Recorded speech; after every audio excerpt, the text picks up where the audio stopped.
Guys, what exactly does third base feel like? You want to take this one? Like warm apple pie. Yeah? Yeah. Apple pie, huh? Uh-huh. McDonald's or homemade? Gentlemen, destiny awaits. The Tainted Glove presents Yumper and Svo at the Show podcast with Tom Yumper Garcia. Oh, what a big man you are. Hey, let me buy you a pack of gum. I'll show you how to chew it. Ooh. And Justin Svo Svoboda. As far back as I can remember, I always wanted to be a gangster.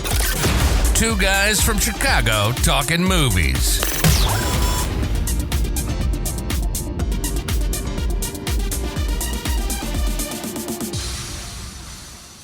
Welcome, everyone, to episode 13 of the Yumper and Svo at the Show, presented to you by the Tainted Glove. I'm one of your co-hosts, Tom Garcia, aka Yumper, and I'm with my other co-host, Justin Svo Svoboda. How's it doing, Mr. Svoboda? Yumper, I'm good today, man. I'm really, really excited about this episode. How are you? Very, very good. Actually, a very busy weekend, but not too stressful. So, what did you do all weekend? Homework. Homework? Yes. I worked, so it's fair. It was good. Good weekend, though. Yes. It goes by too quickly. But I am also very excited because we have some special guests today. Yeah, two people that are actually really important to the success of our show. Two people that have supported us like from the jump. I would say besides Fids and Aloha Mr. Hand, like two of our biggest supporters. Definitely. So let's get this show on the road. Well, let's go into our usual topic, our Twitter question of the week. And you had a special one this week. Yeah, so our Twitter question of the week was a little unique this week. I don't know if whoever's listening to this follows me on Twitter, and they know that I was stuck in Love Airport in Dallas for 16 hours on Monday. I was supposed to be home Sunday afternoon, but weather back home in Chicago kept canceling flights. So I put out a Twitter AMA movie thing for Yumper and Svo, and I had some really good questions, and I kind of want to just answer them here. So some of them were like all of these actually were from normal listeners, supporters of the show. Shane Spagnolia asked me, what's the best TV and cartoon series you have watched? And it's a great question, and it's something I talk about a lot on Twitter, but my favorite show of all time and the best show to ever exist on TV is easily The Sopranos. It's something that I rewatch once a year. I absolutely love it. And as far as cartoon shows go, it only lasted one season, but the creator of Scrubs and the Lego Movie made a TV show for MTV called Clone High. And Clone High was about these clones of famous U.S. historical figures and historical figures in the world that were cloned and brought back as teenagers. So it's like a Dawson's Creek meets like the History Channel. You have a young teenage JFK, you have a young Gandhi and a young Joan of Arc, and they're in high school, and it's absolutely hilarious. I love it. I rewatch it all the time. So The Sopranos and Clone High. Beefloaf asked us, do you think Paul Cicero was a bad Don? Now, I never thought of Paul Cicero as a Don. He didn't seem like the head of a family. Goodfellas didn't make it out to be a traditional mafia family. Yeah, you kicked up and you gave him the taste. So I don't know if he was a bad Don, but I think he looked the other way on a lot of things. And I think he let Henry Hill get away with a bunch of stuff. And he always said, watch out for Jimmy and watch out for Tommy. And he never did anything about it. The only time that those guys got justice was in court at the end of the movie for Jimmy Conway. And Joe Pesci got whacked because he killed another made guy. And I think he looked a lot of ways. So I think he was a hypocrite. Kelly Falstich, PKKF33. Who's that? I don't know who that is, but she asked me who my favorite Disney villain is. And my favorite Disney villain, that's an easy question. It's Gaston from the greatest Disney movie to ever exist, Beauty and the Beast. Best songs, best music. Gaston's my favorite Disney villain. And he's not even really like a villain per se. He's just kind of a dick. But I love that movie. It's absolutely my favorite Disney movie. Even the remake with Emma Watson, yeah, Hermione. Sammy Davis Jr. asked me what my take was at the end of American Psycho. I think I think it was all in Patrick Bateman's head. I think he was crazy. I think he was a nut job, and I don't think he did any of that stuff. Otherwise, that apartment wouldn't have been renovated. There would have been bodies. There would have been evidence. So I think it was all in Patrick Bateman's head. And I think that's the way Bret Easton Ellis wanted it to be in the novel. And that's one of those rare occasions where the movie's just as good as the novel, but the novel is absolutely fantastic. If you haven't read any of Bret Easton Ellis's stuff, Less Than Zero, Rules of Attraction, American Psycho, all fantastic movies and books. I can't see. It was at Joey Slugs that asked what was in the briefcase in Pulp Fiction. Yep. I think that's kind of easy, and I think Quentin Tarantino said that. I think that's Marcellus Wallace's soul. I think that's why the Band-Aid was on the back of his neck. I think that's Marcellus Wallace's soul. What do you think on that one, Yumper? Same thing. The iconic camera shot, always from Quentin Tarantino, whether they're looking into the trunk or the briefcase. But yeah, I totally think it was his soul. And then Chris McGowan, another awesome supporter. Do you empathize with Victor Navorsky, the man the movie The Terminal was based off, after the last day you spent at the airport? So The Terminal is already like one of my favorite Tom Hanks movies. I think that movie's really endearing and really, really well done. And I feel for him because the airport sucks. When we were flying back from Vegas from our friend trip, they bumped us from our flight, but they gave us like $1,500 in like comps. They gave me dick for my troubles in Texas. So I will not be flying for at least a year. My wife is going to use those credits and go to Hawaii with her sister because I'm tired of flying. But yes, I totally empathize them, and I love that movie, The Terminal. So thanks for the Twitter questions, guys. That was fun. We should do more AMA movie style stuff. Yep. Yeah, I totally agree. And where can they find us to do these Twitter questions, Will? You can find these Twitter questions. We post them every week at Yumper and Svo. And they're usually retweeted from my Twitter handle at Doughboysho or Pizza Poppy Yumpito. Is that your? Yeah, Pizza Pop. Pizza Papa, Poppy. Man. We always retweet them and post them there, but we always have our usual array of characters that answer our questions. Yep, and we always appreciate all the support. But Swell, when you mentioned Clone High, that's a show that came out like my freshman year in college.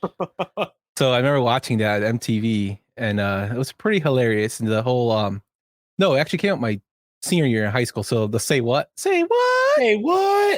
Yeah, that show is awesome. You guys you can check it out on YouTube. I think a couple clips from it, but yeah, they're actually remaking it for HBO Max too. That's pretty funny. I know it got a lot of controversy due to the Gandhi character. Sorry, that's my watch. Okay. I have everything on Do Not Disturb, but I accidentally hit a button.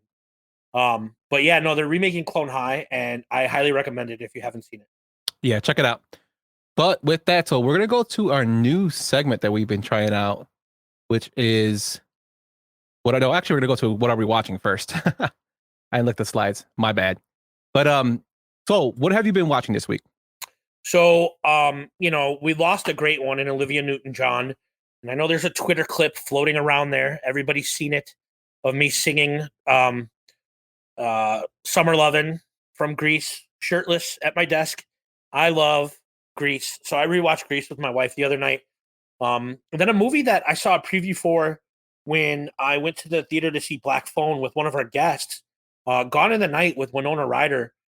Really creepy movie. I really, really enjoyed it. I don't want to spoil it because it just came out, but I highly recommend checking it out.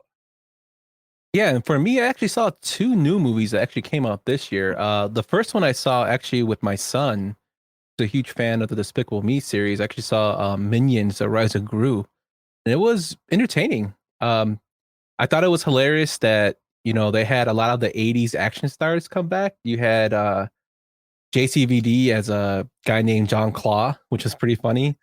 Dolph Lundgren was in there. You had Danny Trejo. Lucy Lewis was a nun who threw nunchucks. So it was pretty entertaining. Alan Arkin played a character called Wild Knuckles. Just typical kids movie, but pretty entertaining. Good music, which the Despicable Me series usually have. So I would check it out if you guys have a chance to. And then another movie that I have been anticipating for a while because I'm a big supporter and lover of horror movies is Prey. Now, in my opinion, the last good Predator movie released before this was Predators. That's just my opinion. but this movie tops that, and I think it's probably, if not the second best, third best Predator movie. Ties in a lot of stuff from the first two. There are a lot of homages to it. It's based in the 1700s, without getting too much into it, with the Comanche tribe. I love the fact that most of the actors, if not all, are indigenous. There's actually a way you can listen to it in Comanche, which my brother did because he's crazy like that. The whole movie, it's in Comanche. Great storyline. It wasn't boring, and I loved every minute of it. So I highly recommend you check out Prey. That's on Hulu. So if you have Hulu, you can watch it now.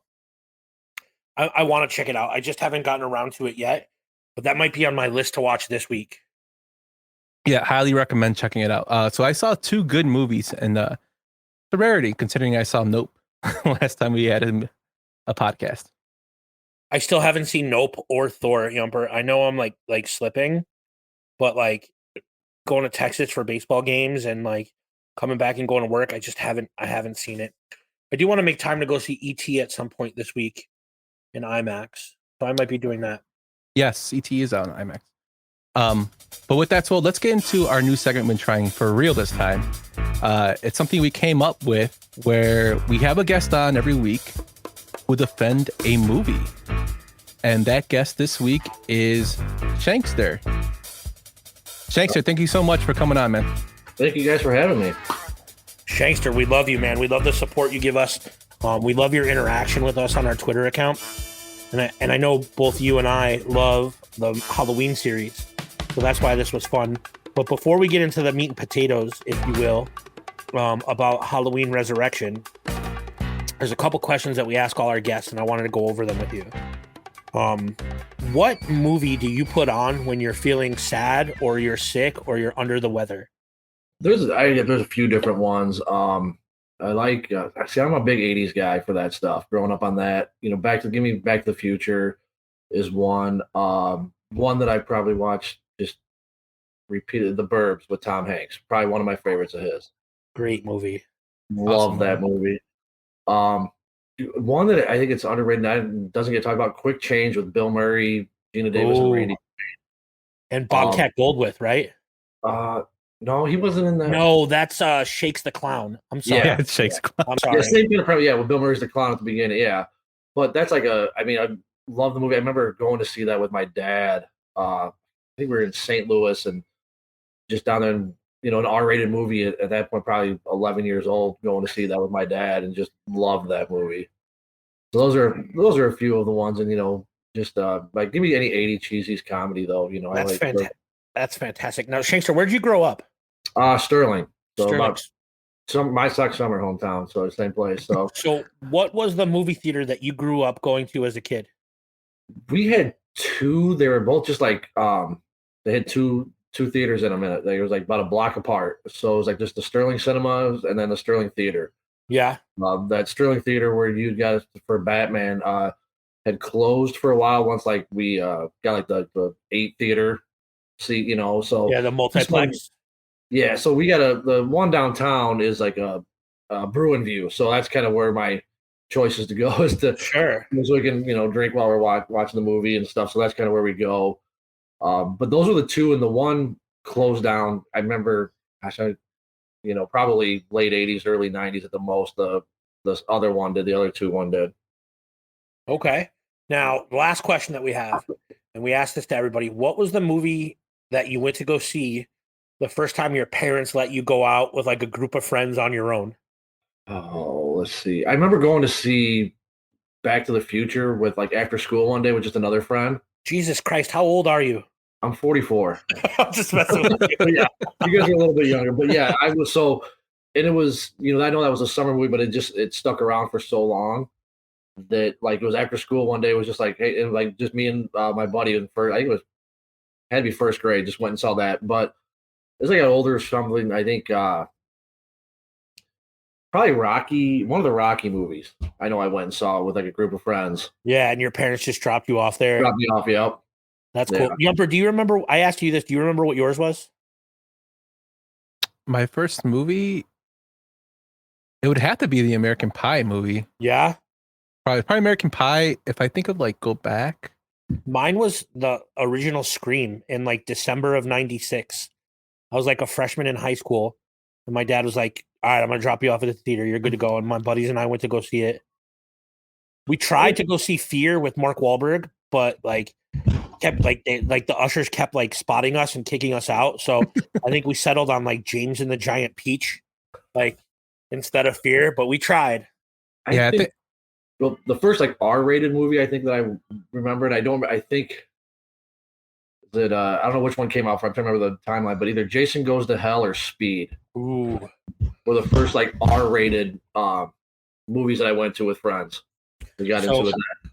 Our other guest that's going to be on after you hates the Back to the Future movies, but loves the Friday the 13th movies. So you like simultaneously made him happy and want to kill. He's probably going to want to kill you at the same time.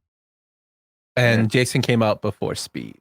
Okay, so that was it was Jason Goes to Hell that I went. And I remember going to see that one in the theater. And I think maybe my brother at probably a too young age took me to go see Jason Takes Manhattan.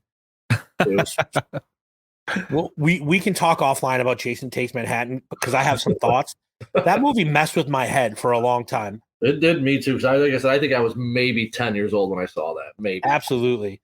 Now you're a lover of horror movies, right? I am. So tell us about Halloween Resurrection. Let's get into it. Oh man. So it'd probably been, I can't tell you the last time I watched it. So I watched it last night, and there's some good points to it. I will say that. It reminded me, and I had to look it up, the name of the show. I don't know if you guys being younger, was it MTV Fear? Do you remember that show at all? I do. Yes. Yeah. Yes, okay. That's kind of what I know. That was probably right around the same time. Are you referring to the Dangertainment? Yeah. Busta Rhymes and Dangertainment? Yeah, and so that's what when you asked me to do this, that's what I said. That's the one with Busta, right? And but that's what it kind of reminded me of with the view that you would get from the first person view, that kind of thing. I thought that was for that time was kind of new. I guess you had the Blair Witch and like the little found footage type stuff. So I kind of enjoyed that aspect of it. With I'm sorry, I had some stuff down here. Like I said, the flashback at the beginning to the end of H2O to show what had happened and why Jamie Lee was in the, Laurie Strode's in the psych ward now with the, that he had done the switch and everything. And that was kind of, like I said, again, for now I'm throwing back to that. I think it was Jason 5 or 6 where they had it was like somebody else was Jason, so they kind of did that thing. That was kind of like just showing why she's there. And if that could have taken place, that could have been the whole movie and it'd been better, to be honest with you. If you kept it in that psych ward, in that setting at the hospital. Because I love that guy who was, scared the security guard at the beginning. And then he was like, when he sees Michael walk by, he's like, or he comes back and he gives him the knife after he kills Laurie. He's like, Michael Myers. The guy that idolized the serial killers. Yeah. He had, new birth dates, knew what they did, what happened, hadn't been seen in 3 years. That I like that guy too. I mean, if you could have kept it in there, it's, the Busta, and it's great. Dressed up as Michael, walking around. Tyra Banks. You don't see her get killed, which is kind of weird for how, you would think that. Busta doing the kung fu in the hotel, watching the movie, and then doing it on Michael with the sound effects and everything. Yeah. And it's, like I said, I like the kill from just with your American Pie with Thomas Ian Nichols, where he's sitting there and he's in the mirror and he's waiting, he's kind of talking to somebody after somebody had scared him, and then Michael kind of headbutts the mirror, comes through, and ends up stabbing him in the head. Yeah, what the aspect of the movie that I really, really liked was the girl that met the dude online and they were talking online or whatever. Yeah. And he was trying to like guide her through the house or like get a hold of her. I like that aspect of it, but they went away from it. And in that last 20 minutes. Yeah. Yeah. And I thought that was when it was kind of starting to get intense, when you had the back and forth where he's kind of telling her. And it actually, I'm like I said, it had been a while, but it was really kind of it was kind of intense there for a small part when it's just kind of down to the main character and Busta and then Myers. It's just kind of good. But then they kind of, like you said, they just took away that aspect of him helping her, guiding her around. Now, what's the worst part of this movie? Is it Busta Rhymes or is it how bad Michael Myers' mask is in this movie? I noticed that almost immediately, the mask. The mask was horrible. I was thinking H2O and Resurrection, the mask was absolutely terrible. yeah, it's brutal. That I like the hair on it, everything. It's just like, what is this? The one thing I did write down for like the bad was the very beginning where Jamie Lee or Laurie and Michael are hanging, and she gives him a kiss on the lips on the mask, and is like, "See you in hell" or something. But when she kisses him, I'm like, "Oh, come on!" That was to me was bad. That was I agree. Yeah, I think Jamie was kind of done with the series until recently. Except she came back for 3 more. yeah. Yeah, but I mean, I this movie was bad. Like, It would have been better if Jamie looked him in the eyes and gave him the kiss and said, "Evil dies tonight." See, I was waiting for that this whole time for him to come out with that. See, no, I thought it would have been better if when Buster's like trick or treat, motherfucker. If he would have just said "Evil dies tonight, motherfucker." You know? There you go. That would have been good. I like it. Yump got it twice tonight. Jesus Christ. But calling him Mikey and things like Buster calling him Mikey and stuff is just like, yeah, Mikey. It very like it trivialized almost how creepy and how big of a figure it was. Now, how rewatchable is this movie? Like, when's the next time you'll rewatch this movie? I don't know. That's the problem. It'll be a while. It's just like, the thought I had on this watching this was the premise is nice, but it shouldn't be in the Halloween films. If you took it out of the Halloween realm with just a serial killer doing this, it's better, I think, than because it just doesn't fit a Halloween. None of the characters have any ties to Myers outside the very beginning. There's no reason outside of him being in the house for him to be there. It's every other one has been personal. Everyone, when you had 1 and 2, then you had 4 and 5 with his niece, and then H2O, and then the new ones. It's all been tied with his family or some kind of connection. Where this one has zero connection to him. It's just a random thing. I would agree. It was them trying to cash in on the Myers name, and keep it going. And it was like, if I'm not mistaken, this was a Harvey Weinstein Dimension movie, and it was them trying to like cash in on the name. It was. I think that's why a lot of these movies weren't available to stream for a while, because Harvey Weinstein's obviously not available. And it's the same reason that Dogma, I don't know if you guys know this, but if you own a copy of Dogma on Blu-ray, that thing's probably worth $100 because it's not on any streaming services anywhere. Yeah. The thing is, though, this movie made money. Looking at some research on this was a $15 million budget and made 37, so it doubled the budget. But I find it hilarious when I was reading about this because I've seen this movie maybe twice, and one time I was pretty intoxicated, so I would say I saw it one time. But I was reading that John Carpenter, when they asked him about this, he said, "I watched the one in that house with all the cameras. Oh my God! Oh Lord God!" And then the guy gives a speech at the end about violence. What the hell? Oh my Lord! I couldn't believe what they were showing. So that's John Carpenter talking about this movie. So, true story about this movie. I had a friend. His name was Patrick, and we were good friends. We've known each other since like 7th grade. And when Patrick loves Michael Myers like I love Batman, right? Everyone knows how I feel about Batman. He had a doll, a mannequin. That's the word I'm looking for. That he kept dressed up with Michael's jumpsuit and the mask on. And he would wear this mask. He wore this mask to Sony Theaters in Streamwood to go see H2O and to go see Resurrection. And this is when you could still get away with wearing masks and like costumes in the movie theater, before whatever happened in Colorado with The Dark Knight Rises. And people would like want to stop and take pictures with him. Well, like full disclosure, we used to play this game. Pat had surround sound set up in his entire house, and he would bump the Halloween soundtrack throughout the entire house. And he would be in Michael's costume, like hidden somewhere in the house, and we would have to walk through the house, and he would jump out and try to scare us. And eventually, like word got around, and people wanted to come and check it out. And it's kind of how a lot of us like brought broads around, like to hang out with girls. They're like, "Oh yeah, like come hang out with us. We're gonna play the game." Right. And girls were coming over to check out the game and play the game. And it became a thing. And like, I love the Halloween series. I always have. It's my favorite series. This movie made a mockery of it. I don't think this movie is defensible. Go ahead. No, I'm done. That was my high horse. That's kind of what I was thinking. I'm watching this, and that's why I messaged you guys. I'm like, man, this is a rough one, and it's trying to find some silver linings in it, and it's just because, like I said, I'm like you. I loved all of them. Even like I said six. That I loved six. I went to the theater and saw six. I saw H2O in the theater. Same thing. I had somebody in the theater dressed as Michael Myers and with the jumpsuit and the mask and everything. And this has always been because I watched. I can't remember when I saw the first one, but I remember probably being when 4 and 5 came out, like on VHS. I watched those when they first came out. I remember how like taken back I was by the box art for 4 and 5 and how it creeped me out at the video store. And this movie, like, I'm gonna say that this movie, like Grease 2 in our predecessor episode, is not defensible. Yumper, where do you stand on this one? Totally agree.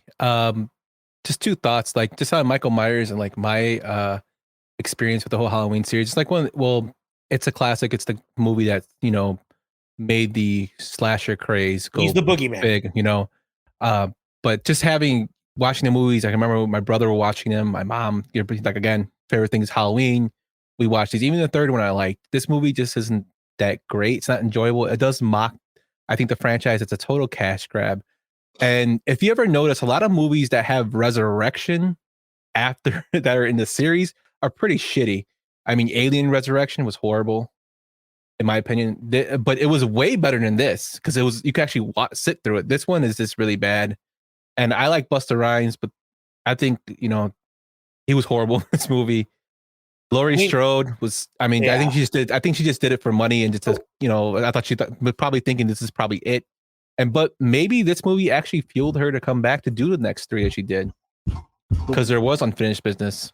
I guess the one thing I was noticing, like you said, again, not trying to defend it, but like, are they ignoring 6 because like this house was, was there in 6, and now it seems like it's been abandoned for 6, 4, 5, and 6 are kind of eliminated from the timeline. They're not canon.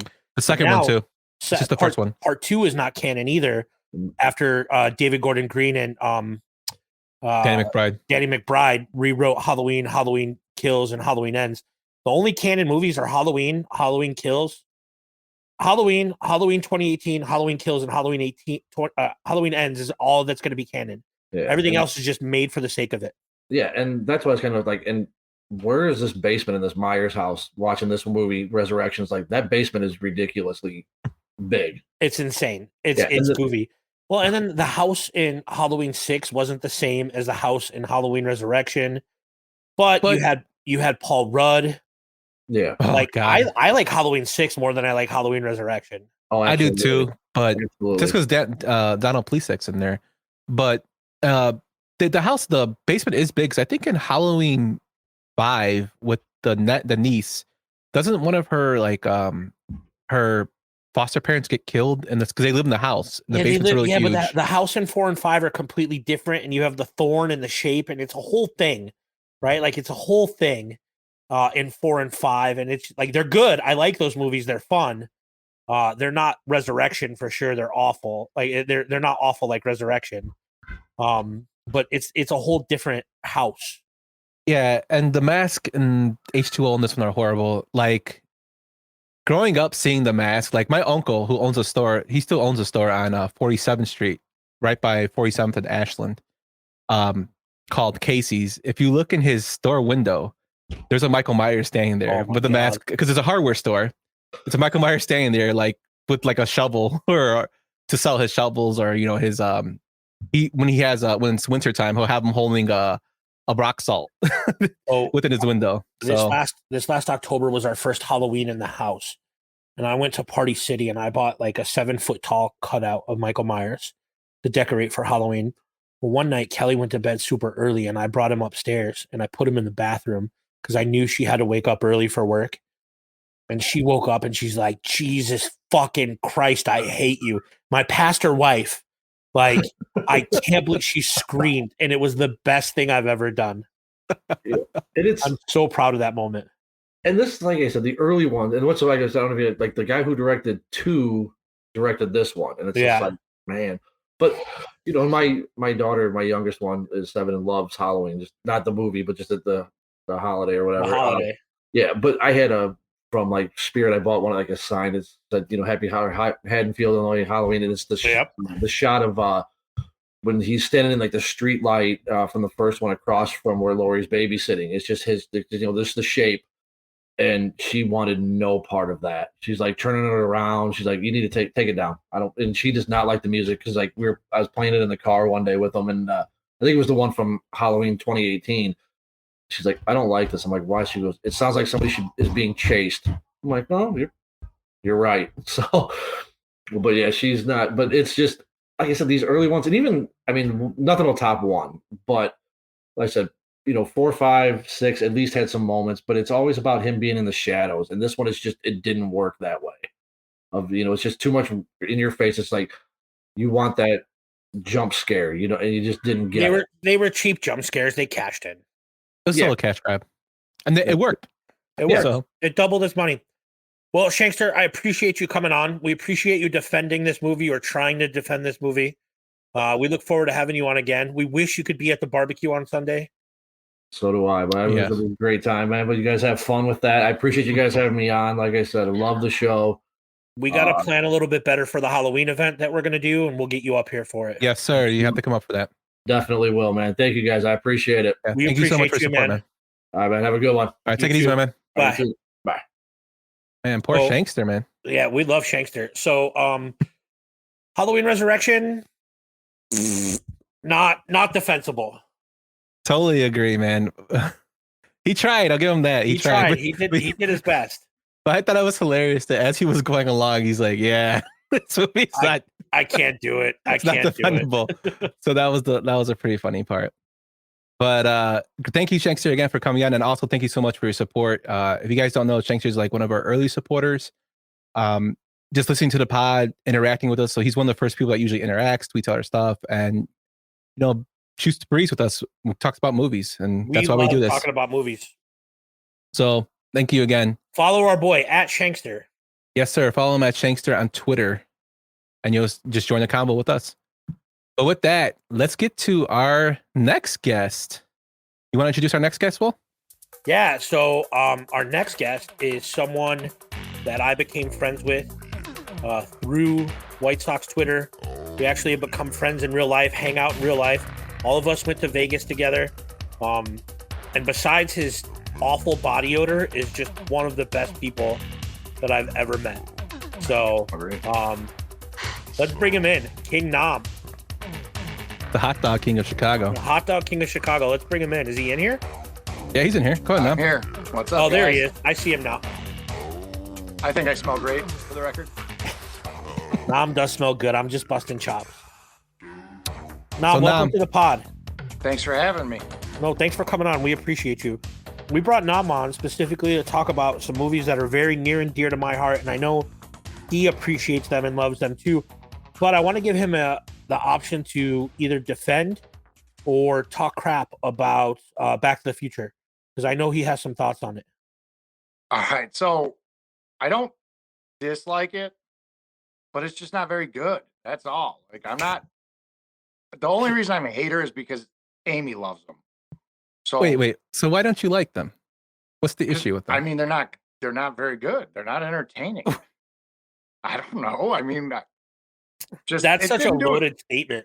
It didn't do anything for me, to be honest. All right. I mean, to each their own, I guess. It hurts to feel like when your friends are like that wrong on something. That's Definitely. Okay. Like you are on Wizard of Oz and Return to Oz. My God, you two are unreal with this Return to Oz thing. I can't believe it. It's a good movie. It's an awful movie. It's a terrible movie. Swollis doesn't like it because he had to do something for school for it. That's why.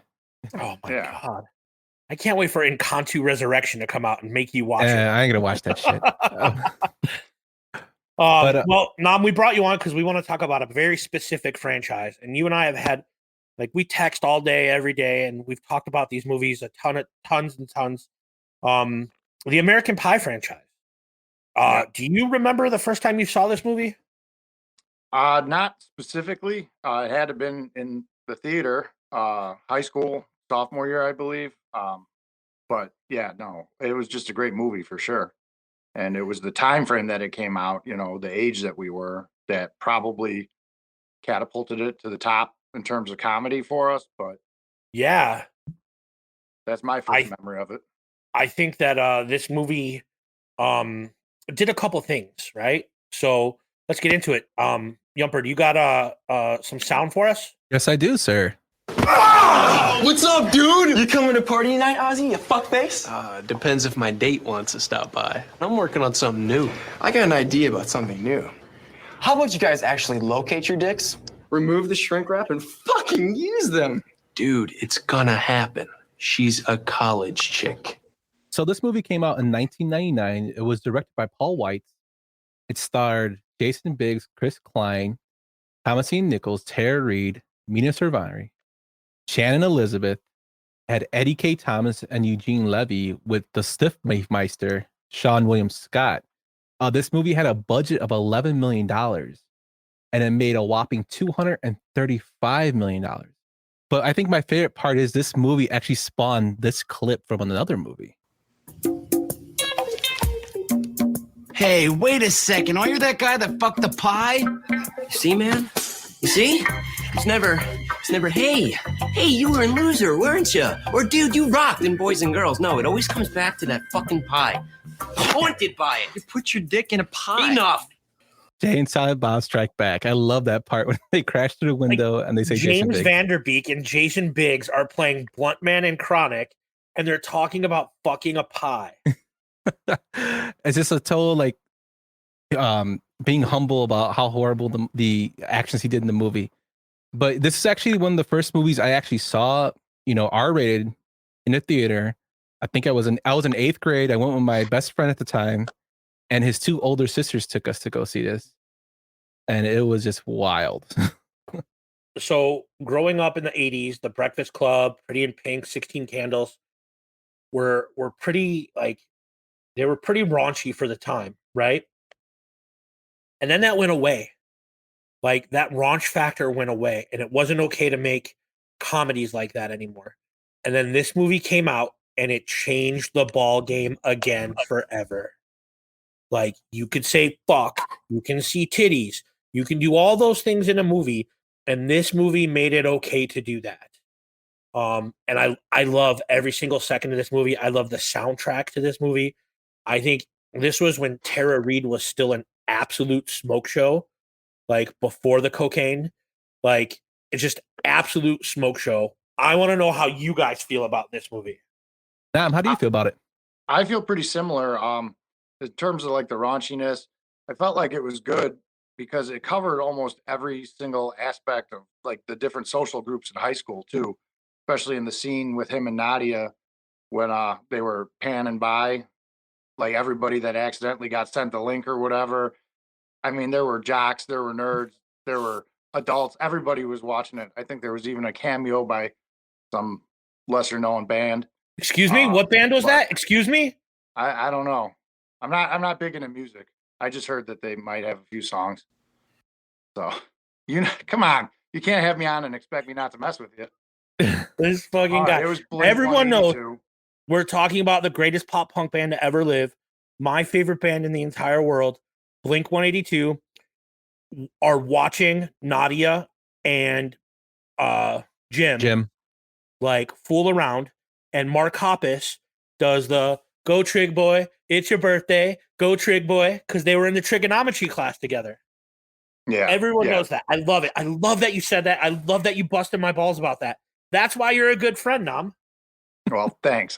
I can keep it up all day. But yeah, No, I I like think that it covered all the different social groups in high school, and it showed like parties, and like Stifler was the cool guy, although he was fucking absolutely insane. And then Shermanator was at the house, and he's like, "What the fuck are you doing here?" So like there were different like levels of popularity and stuff, and you realize that because at that time, we were going through that in high school, so I think it made it that much better. I absolutely agree. I also think that this ties into another movie. And hear me out here, right? The 40-Year-Old Virgin. There's a scene in the 40-Year-Old Virgin where Andy is having a hard time getting laid, right? And one of the characters, I think it was Romy Malico, is that his name? He goes, "You know what you're doing? You know what you're doing? You're putting the pussy on a pedestal."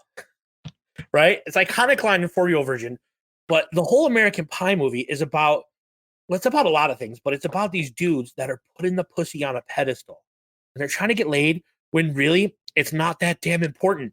When your time comes, it'll happen. And like things happen for a reason when they happen. And that was the underlying message to this movie. Yeah, it was raunchy. Yeah, there were some titties, but like, it was like, it's okay not to get laid if you don't want to, or like do it when your time comes and and you're ready for it. Right.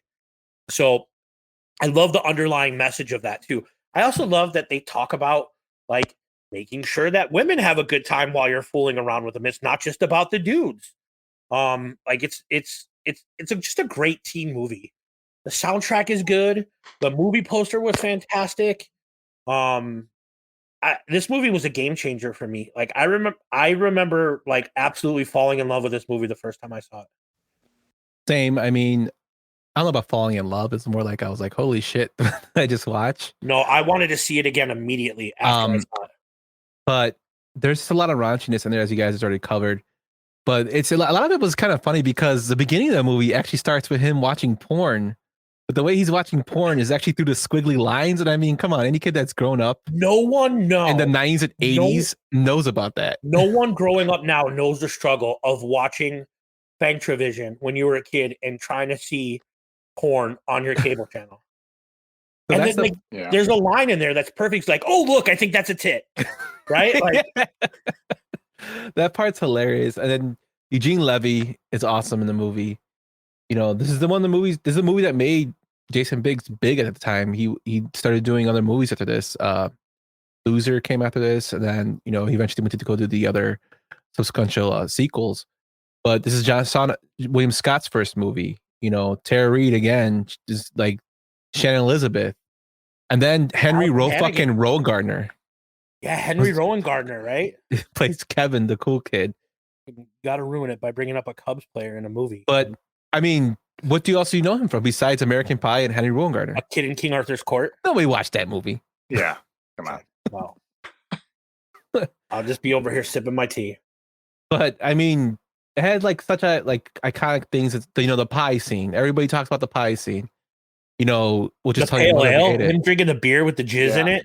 Yes, that's disgusting. Yeah, there were some awkward moments for sure. Like absolutely. Listen, I know we were all teenage males at one time. I know it fit the scene for the movie, but I don't know anybody that would have climbed up on a counter and fucked the pie. Like, no, that's just unheard of. And then dad walks in, whatever. That's just and the dad is just like second nature. He's like, well, we'll just tell mom we ate it all. Yeah. And I found out that series of scenes took 6 hours to film. So, why? I have no idea why he needs so many fucking angles of a dude banging a pie. But that took 6 hours. Take after take after take of just him humping the pie on the counter. And, this movie also, besides Tara Reid, Shannon Elizabeth, every 14-year-old horny kid got introduced to Shannon Elizabeth, who was gorgeous and still is. Yeah, no, she still is absolutely gorgeous. She was in the Kevin Smith movie. She was in Jan Silent Bob Reboot, Jan Silent Bob Strike Back. Like, she's absolutely gorgeous. I think the other thing is, and I know you're gonna give me shit. Yes, Blink-182 was in the soundtrack, but the soundtrack had so many good songs. There was Third Eye Blind, there was Tonic, there was Sugar Ray. There was some really good songs by Goldfinger and the Atomic Fireballs. The soundtrack was absolutely fantastic. I owned it on CD. I think I stole it from a Blockbuster video. Just a really, really good soundtrack. Yeah, it's a very good soundtrack. You had Shades Apart on there too, Dishwalla. Good, decent. The music is really good. The music from these movies is actually really good. Absolutely. And the one Blink-182 song is the one where Jim is trying to film Nadia and he runs to his buddy's house and they play Mutt while he's running back and forth, and he's like, you should go in there, seduce her. Like, well, what should I ask her? He's like, do you need an extra hand? And it's like on a fucking like America Online webcam. Yep. Yeah. Absolutely. That 56K, man. But the wedding band, or not the wedding band, the prom band before you go to prom, like just when you think like the comedy like has hit its peak, they go to the cottage after prom, right? And then things get kicked up a notch, right? Jim is talking with his date, the band geek, and she's telling these stories, and he thinks they're so innocent. And then all of a sudden, out of nowhere, right, she's like, boom, she hits you with the iconic line. I'm not going to say the line here, but like she hits you with the line. And she's like, so are we going to screw now or later? He's like, let's go. And then like they're fooling around in Stifler's little brother's room. And she's like, she gets on top of him and she's like, say my name. And he's like, what? And she slaps him across the face. And she's like, say my name, bitch. And like, I had to see it twice because the whole theater was cracking up. Yeah, and that was improvised. That was something that wasn't even in the script. She just did it on her own, which I thought was hilarious. And then you think it's done after that, and it can't be any funnier. Shit break, fuck Stifler's mom on the pool table. Which recently Jennifer Coolidge had a article come out saying that she slept with over 200 people, and the reason being is because of this movie. This franchise basically boosted her to that status of desirable as the MILF. This movie is my generation's Breakfast Club, like my generation's Porky's. This changed the game for so many people, and I think it's iconic. And it's not even the best one in the series. That's my take right now. Let's move on to the next one, and we'll find out what everybody thinks is the best one in the series. Dude, you're a fucking lousy kisser. What? I wasn't trying. That's not fair. I wasn't trying there. I'm not. No judgment. No. Wait a second. You were trying? Fuck no. You were trying? You were trying. Oh my God. Oh, no, I kissed Jim. Weird. American Pie 2 was released in 2001, directed by James B. Rogers. The same cast returns for this one. It had a budget of $30 million, up from 11, and this movie made $287.6 million. Now, funny thing about this is Roger Ebert, the great Roger Ebert, gave this movie 3 out of 4 stars, and he and friend of the show Richard Roper gave this movie 2 thumbs up, with Mr. Roper stating this film had more laughs than the original. So now, tell me about American Pie 2. So the scene that you played, I believe, was the bedroom scene when they snuck in to see if there's proof that the chicks were really lesbians, and that was probably the top one of the whole movie. So that was an excellent pull right there. But my favorite part is just the radios, and everybody can hear them on the radio. You got the police station listening. The one dad's like, I'll get the dinner ready in a minute or whatever. And he's yelling at everybody. And the one trucker just goes, grab his ass, son, or whatever he says. Like, that's just fantastic. And then the other one that's the one where he sneaks into, is that the one where he sneaks into band camp? And the second one? Yeah. And he's Petey or whatever. And that's trombone player. The special needs trombone player. Yeah, my name's Petey and I have gigantic balls or whatever. That's just like great, because I mean, who could put themselves in such an awkward position like that and do what he did? And that's what made the movie for me, was those 2 scenes right there for sure. Definitely. What about you, Swell? So this is my favorite movie in the series. I think this movie. So the movie starts off with my absolute favorite song by Blink-182 that they've ever recorded, Every Time I Look for You. The movie opens up with it, and it's Jim in his college dorm room getting ready to hook up with a girl, and his dad walks in, and his dad drops a 6-pack, and then his dad sits down on the bed, and he's like, this is a perfectly natural, perfect thing.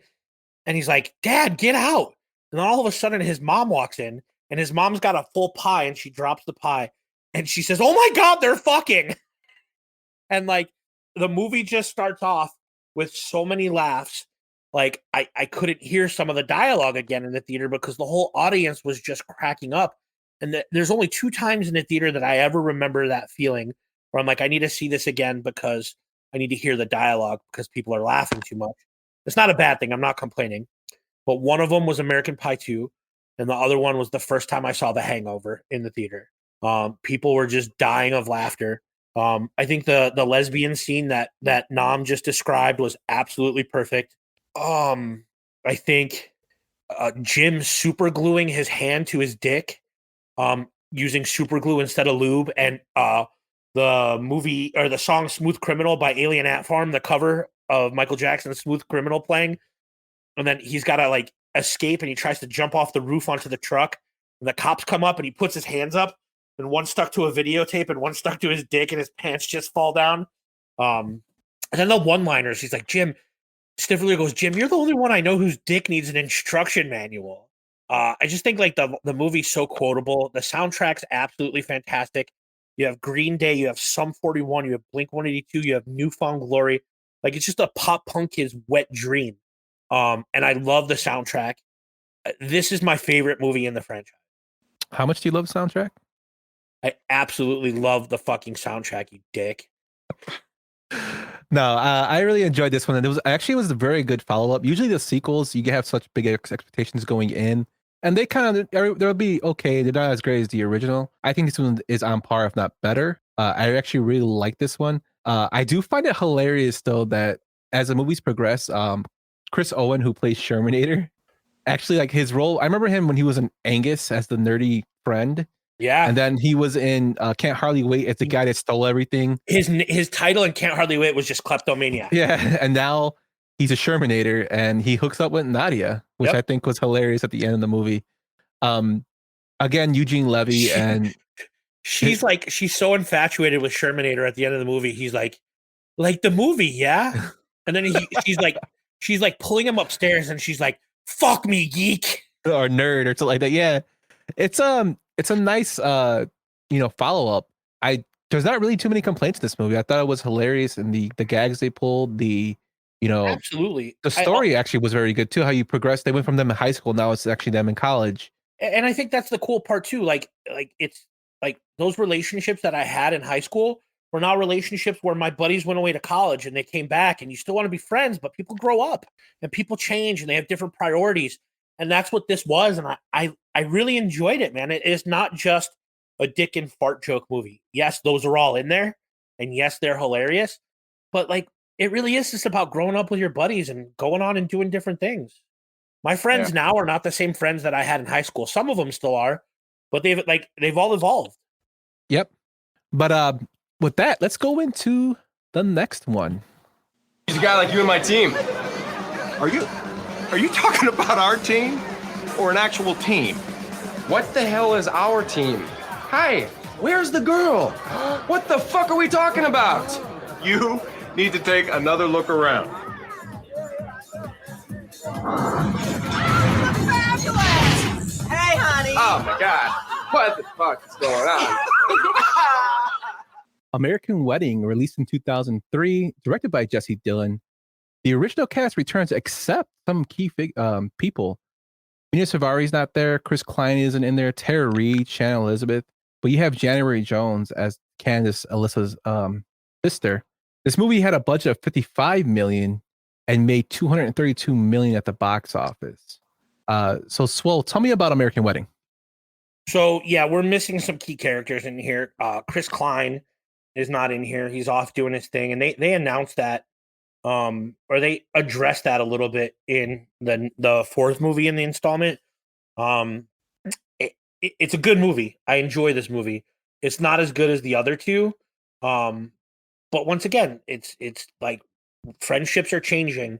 Jim's growing up. He wants to marry this girl, but he's still getting into the same stupid shit that he was in high school, right? Like he wants to propose to her at a restaurant and she takes it a different way and she tries to blow him under the table while his dad comes with the ring that he forgot. You know what I mean? Yeah. And then when Stifler accidentally feeds the wedding ring to the dog and then he picks it up with like a chocolate paper and he eats the shit. Like it was one of the grossest things I've ever seen in a movie. The soundtrack was really good. There's a song on here by a dude named Matt Nathanson. And it's in the trailer and it's a really, really good single. The wedding scene was really good. Stifler's mom at the end was pretty fantastic. Good movie, good follow-up. It's the third best one in the series. Totally agree with that. Totally agree. What about you, Nem? Yeah. No, you touched on it. The awkward moments that Jim has throughout the trilogy are just, I mean, you can't even make them up. Like there's just so many awkward moments that if that just happened to one person, like there's just no way you could live through that. There's just no way. But the dance scene after the clip that you played intro this, when he went back in and they had the dance off in the gay bar. In a bar in Chicago. That I did not know that, but that was one of my favorite scenes. Just watching those two go at it, and then at the end when they walk out, and Stifler goes, "Told you that guy wanted to fuck me." That was probably the line of the movie for me. Absolutely, the gay guy comes up to him and he goes, Fair. "Yeah." He's like, "Damn, Stiffy, you got some moves." Yeah. He's like, "Oh my god, I love you. When you guys are getting your bachelor party together, let me know. I manage some girls." And Stifler looks at him and he goes, "Actual girls." Yeah. Yeah, that whole sequence of that scene is pretty hilarious. Just the intro, but man, you're pretty big. You probably could lift me up. He's like, yeah. But this one isn't like the other two. I think it's a little less in terms of quality, but it still does have like a lot of memorable scenes, like the dance scene I mentioned, the beginning of it. That's another thing that's recurring within this series is that the beginning of the movies kind of like start off and running to are good gags. I did find it weird that Chris Klein wasn't in here. And I guess, when I did research for this one, they said that there was actually a deleted scene that explained that he was in Spain with Heather, his girlfriend. Yeah, Mina Savari, but in real life, it was a money dispute. They couldn't come to an agreement on he wanted to be paid more. He just did, I want to say he did Rollerball. Like he did a Rollerball remake and he wanted to be paid more because he thought he was a bigger star. He did a couple other movies and they just couldn't come to an agreement. Everyone else was like, yeah, whatever.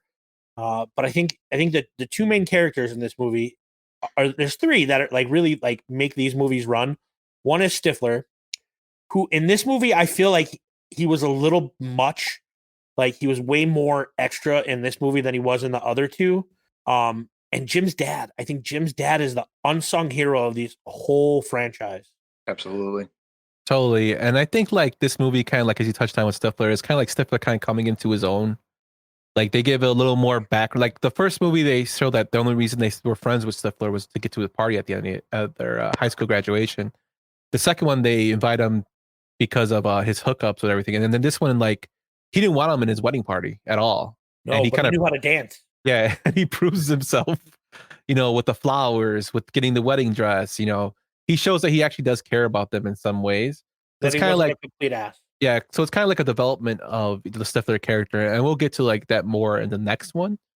But yeah, definitely, I think it's probably out of the three we just mentioned, it's probably the third one, which it should be. Yeah. But with that, let's get to the final one, guys. What do you do over there? Oh, investment stuff. People wonder why our financial system's falling apart. Nice scarf. I see you finally came out of the closet. How is your mother, Stifler? You stay away from my mom's shit, Brick. Okay, boys. Past is the past. We can bury the hatchet here, huh? Yeah, fuck it. American Reunion. This movie came out almost 9 years after American Wedding in 2012, directed by John Hurwitz and Hayden Skolberg. This movie had all the original cast return. It had a budget of $50 million and still made a whopping box office of $235 million. This movie actually was intended to be the last in all of the American Pie series. Let me know what you guys think about this. Well, so this movie came out at a time where I had just gotten out of a relationship with a girl that I thought that like was the absolute one. And I went to go see it after we broke up and it never quite clicked with me. It made me forget about it for a little bit, but it never quite clicked with me. There's some really funny moments in this, but for the most part, it's kind of a disappointing. I think that the premise is there. Like, you go on your high school reunion, but they even make the joke in the movie, like, oh yeah, our 13th high school reunion. It just didn't like it doesn't, it was funny at the time, but it doesn't hold up. And that's kind of how I feel about it. yeah, I totally agree with you on that. Just my interpretation of it, like I do like the way the stories progress from them high school, college, and now they're adults. So I do find that aspect. Like the thing that kind of was like the acting by Chris Klein in this movie was he was so over the top, especially when he was doing his sports Celebrity casting stuff. Yeah, and his sports casting. He's like, oh, I'm here. Like just like stuff like it was, I don't know if he was supposed to do that, but it was just horribly acted. The gags aren't that much, funnier in this one than the other movies. I mean, there's still some funny stuff in here. Like I said, to me, this is more of a Sean William Scott Stifler movie. This is like where everything comes full circle for him, and he shows his devotion to the group, and basically, comes out on his own as he quits his job and then becomes like a wedding planner, right? Yeah, he becomes like a wedding planner. Yeah, party planner. And it was nice to have everybody back. I'm really glad that they didn't want to make another one after this with the original cast. Yeah. What about you, Nam? What do you think? Yeah, I kind of agree. I enjoyed it. Like, it's just a stupid comedy, so it fits right in. But yeah, it doesn't hold up to the first three at all. But like you said, it's kind of a good progression to see them as they're adults now and what goes on from there. Jim's still getting into the awkward moments. He's got the scene where she goes into the bathroom to take a bath or whatever, and the kid turns on the porn or whatever happened on the TV, and then Mashes his dick. Yeah, like there's always something happening with him, no matter what. And then Stifler stealing the jet skis or whatever from the young kids and shitting in the cooler and all that. So I mean, there were moments, but yeah, you're right. So that scene where he stole the jet skis and he like dragged them across the highway and shit in the cooler. And they're like, Stifler, why did you do all that? And he looks at him and he goes, they splashed us. Yeah. Yeah, like the last time I saw it, I remember talking. I was like, "There's no way!" Like, I mean, like that is just beyond revenge. Like you're going to jail for that. Like maybe shit in the cooler, but dragging the jet skis all around the lake is not a good idea. But that was Stifler's progression. He was insane, so he had to. I think this is definitely like I know it was a cash grab, and I know they wanted to just get the cast back together. It was cool to see them, as adults, and they even addressed it. Like, you're in a marriage for 13 years. Sometimes you get stuck, but it just doesn't hold up to the first three. No, it doesn't. And it's unfortunate, but like, it's not bad by any means. Well, no, it's not a horrible movie. It's watchable. It still has like Nam just touched on a couple scenes that are hilarious. Yeah. I just don't think it's not going to hold the candle to the previous, sequels. No. And this movie's, I'm sorry, go ahead. No, go ahead, Yumper. I'm sorry, man. This movie like spawned, like this series had 4 original movies, which we just went over, and it spawned 5 spin-offs. Yeah. And Eugene Levy was in every one of them except the one that came out in 2020. Girls Rules? Yeah, it's crazy because that character, was stagnant through all them. And then in 2021, Tara Reid said that there was a script written for a 5th movie. And Jansen Biggs came out and said, "Now there's no script, that there's a lot of obstacles." So maybe they're going to write another one. I really don't see how they can continue the story with this group unless they do it with their kids, where it comes full circle and Jim becomes his dad. I don't know, but I think they should just leave it as is and leave, just 4 movies and that's it. Yeah, I think this is a fitting thing. Like, you go to your high school reunion. If you were going to rank these movies in order of favoritivity, how would you rank them, Nam? 1, 2, 3, 4. The first one's your favorite? The first one just it goes number 1 for me because I felt like it really energized some new comedies at the time, and it was just solid all around. 2 had a lot of moments, but I felt it was a little bit less than 1. Same with 3 then, and then with the reunion, it was good, but yeah, it doesn't not as good. I don't know if it was the time gap or however it was, but it just it's got a few moments, but nothing like the first 3. How about you, Yumper? How would you rank these movies? I'm going to agree with Nam. I'm going to go 1, 2, 3, 4. And the reason being is because 1, you didn't know what to expect. You just heard about this comedy. It's going to be, it's raunchy. And then when you experience it. So going into 2, even though I think 2 did have a lot of laughable moments, I think I kind of knew what I was going to expecting when I went to go see part 2 and so on and so on. So I would go 1, 2, 3, 4 for this. And I'm going to be the only one that disagrees. I'm going to go 2, 1, 3, 4. I think American Pie 2 is the standard for me. I love it. I rewatch this series once a year in the summer. I always go in order, but part 2 is always going to have it for me. Mostly because it starts off with that Blink-182 song. Oh? Yeah. I didn't even know that was a Blink song.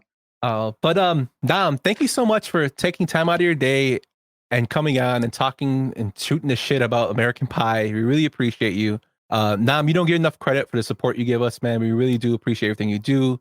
I'm sorry you have to deal with Swole on a daily basis. What does that even mean? Yeah. What does that even mean? But I'm hey, a fantastic You know what that friend. means. You know what that means. I'm a fantastic friend. I don't know. That's debatable. Oh No, my but God. honestly, thanks for having me. It was good to talk about this. We Amy and I knocked out the first 3.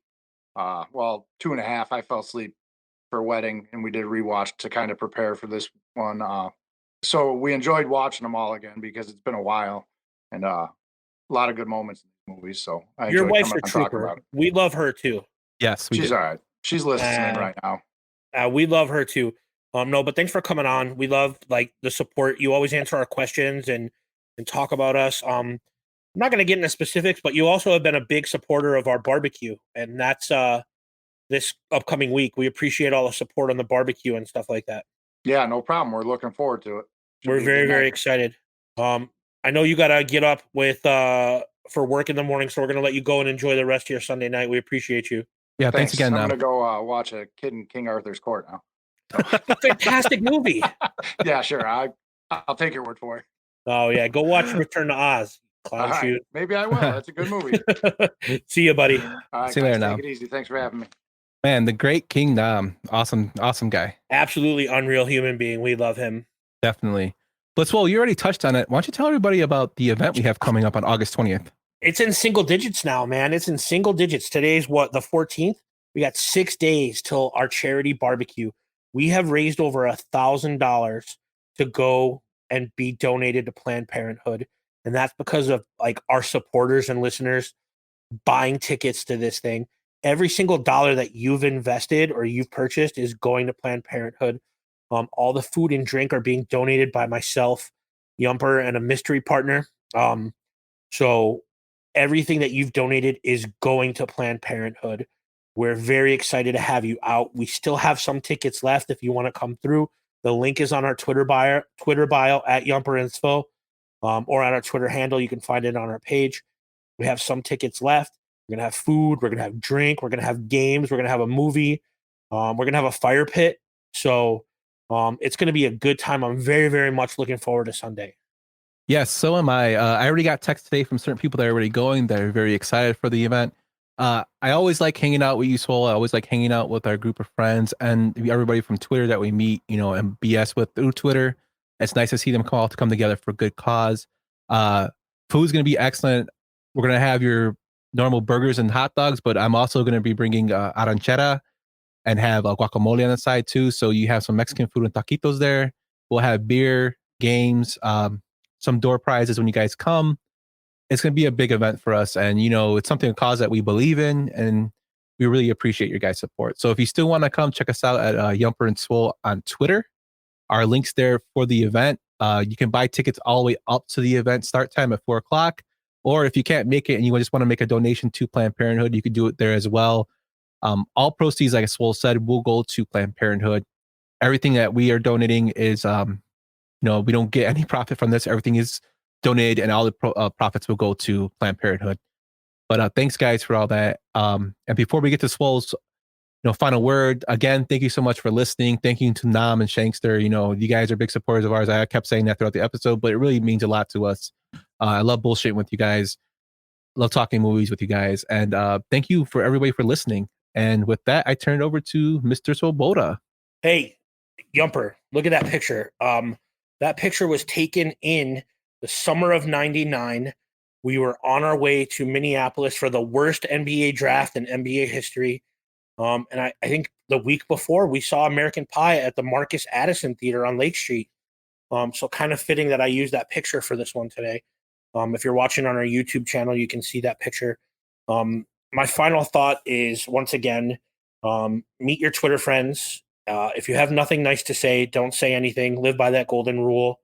And just be nice to people, because you never know what someone's going through. Always assume positive intent, something that I learned from my day job. And I do want to give a special thanks to my buddy Yumper and his beautiful wife. I'm not going to throw him under the bus and say why on the podcast. He knows why.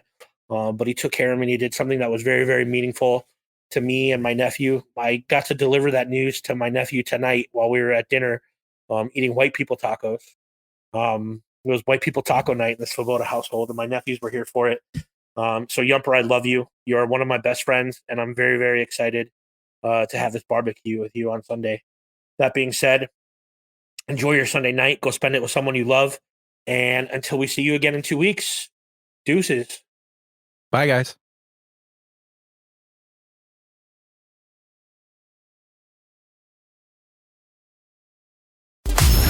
Thank you for listening to Yumper and Svo at the Show podcast, a Tannin Glove production. That's it. I'm getting out of here.